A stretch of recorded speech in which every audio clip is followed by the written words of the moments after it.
All right, so next up we have the new arrival. This episode has a ton of familiar faces in it.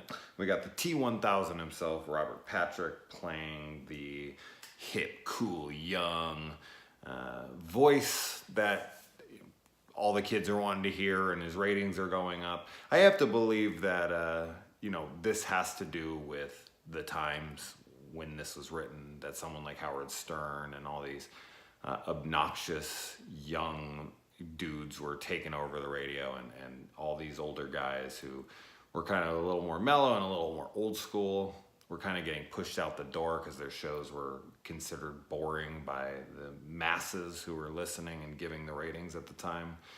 So I think that's just kind of going along with that. So Robert Patrick plays that character. He's only in it for maybe, I don't know, a minute at all, like his voice included. We may see him on screen 20 seconds.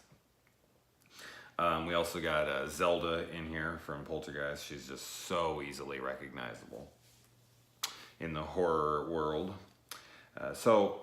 David Warner is a radio host, and he does a child psychology hour, which already sounds not all that entertaining.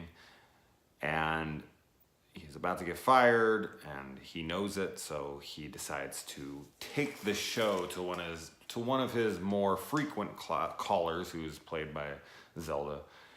Kind of reminds me a little bit of Barry Sims trying to move the show in Halloween, The Curse of Michael Myers, to the Strode residence, which was the Myers house, just to kind of up the ratings and desperately trying to get people to listen.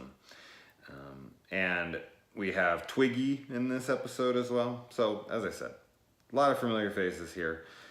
They get to her house, and she's one of these crazy people who's waiting on her husband to return from World War II. And you're just like, okay, you're out of your mind. And they're there to try to get ratings, so they kind of just got to push through this.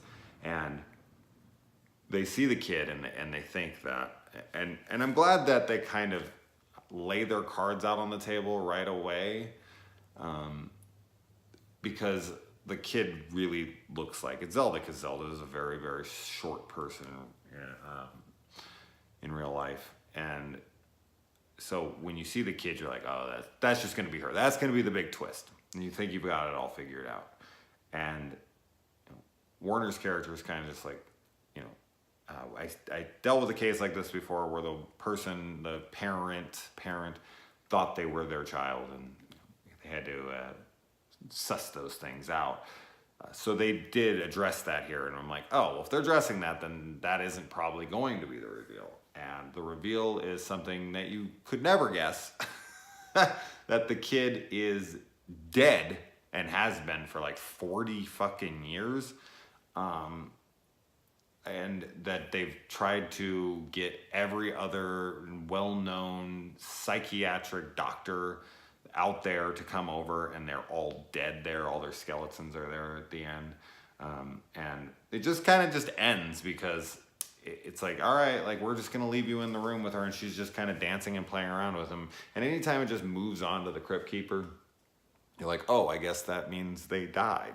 So this guy just had no chance. Like, once he was there, once he was in that place, once he sat down and they had him tied up, it was just like, this kid, he's not going to get through to her. He's going to be like everyone else. And he's going to, I don't know how he'll die. They all look like they were just still tied to their chair. So maybe they just sat there till they starved to death. I don't know if she just did anything to them. But, oh, God. Freaking, that is seriously one of the worst deaths I can think of as well. Like, we don't ever really talk about that much, but just sitting there and just dying of dehydration or emaciation by hunger. Oh my God, that sounds horrible. Couldn't handle it. I love the fan kill. Like, she's just standing under, Twiggy's standing under a ceiling fan, and it just comes down slowly, and she looks up and it cuts her head. It's a cool, little gag there. It would have to be retrofitted with some kind of metallic blade to actually do enough damage to kill you. If you just did it with a normal ceiling fan and lowered it, those blades would not be strong enough to kill you. Maybe knock you out or give you a good lump, but it's fun. It's just a little, helicopter kind of thing going on there. Like in Dawn of the Dead when the zombie goes up and cuts the top of his head off. It's awesome. And I think that's everything. Yeah. So overall, this was fun. I just liked seeing all the faces, and the reveal was kind of one of those, okay, I guess, that I don't, interesting. It's not something you could ever guess because it's not really anything that's all that, I don't know. Like, it was kind of like, okay, she's dead?